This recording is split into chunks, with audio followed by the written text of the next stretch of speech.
Alors, je ne vais pas dire que vous avez tout à fait résumé la séquence que nous vivons actuellement, mais nous sommes à Petit Atiche, au magnifique restaurant L'Essentiel. Regardez, je vous cache rien, je regarde même Grand Lille TV, on capte bien dans ce petit village pas loin de Seclin.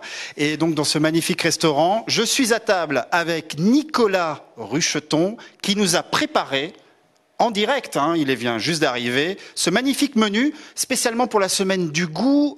Nicolas, tout d'abord, pouvez-nous présenter un petit peu ce menu ? Donc c'est un menu en 3 plats avec une entrée à base de gambas, légumes croquants, crème de hareng. Et ensuite, on passe sur le plat avec un risotto crémeux aux carottes, carottes croquantes et mulets poêlés.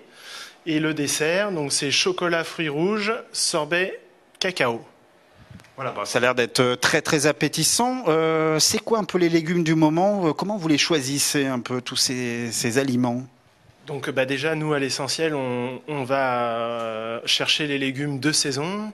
Là, en ce moment, on travaille plus sur tout ce qui se trouve dans la terre, les racines.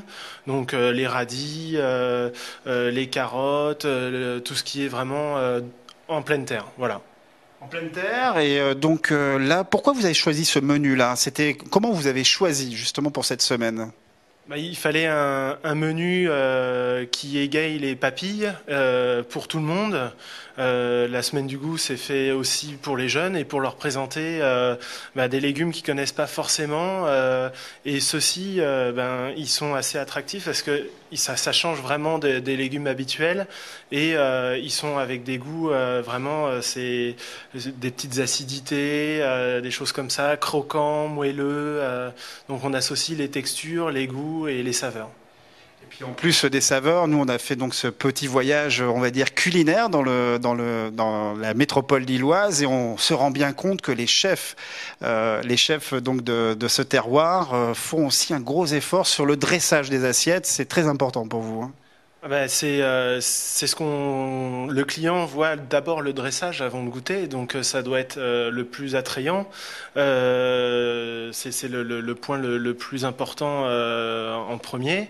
Et puis il est aussi important pour les couleurs et ça annonce aussi la vivacité aussi du plat. Très bien, écoutez, nous on va déguster un petit peu, Alexandra, on va commencer par l'entrée, et d'ailleurs c'est Nicolas, vous allez nous livrer quelques petits secrets sur cette petite entrée qui est... Donc gambas poêlées, légumes croquants, quelques pousses, crème de hareng. Très beau titre de la prochaine séquence, Alexandra, tout de suite. Donc la recette avant qu'on se trouve en cuisine pour la toute petite surprise du chef. Les gambas, les harengs, les radis, crème et lait, quelques pousses et hareng fumé. On va commencer par les gambas. On les décortique, on enlève les têtes. Ensuite, on passe au hareng. Donc on va faire une crème de hareng. Il suffit juste de lever les filets. On taille en gros morceaux.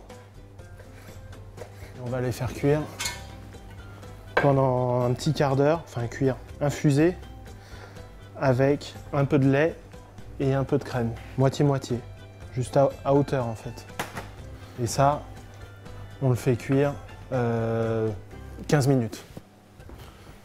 On va préparer les légumes, on va les manger crus. Donc là, on a juste à parer les bouts. Donc pour avoir des choses bien fines, je conseille une mandoline pour faire des tranches assez fines. Ça c'est le hareng qui a cuit, donc c'est vraiment à frémissement pendant un petit quart d'heure dans le lait et la crème. Et en fait il faut juste le mixer dans un blender classique. Ensuite on passe au chinois fin. Donc là on va éliminer tous les morceaux et les arêtes. On va passer à la cuisson des gambas. On les a décortiqués, on a enlevé les boyaux. Moi les gambas, je les poêle pas trop fort pour garder le côté un petit peu moelleux de la chair de la gambasse. Et on passe au dressage. Sur nos petits légumes, on va mettre un petit trait de vinaigrette. Et ensuite on va faire des petits rouleaux.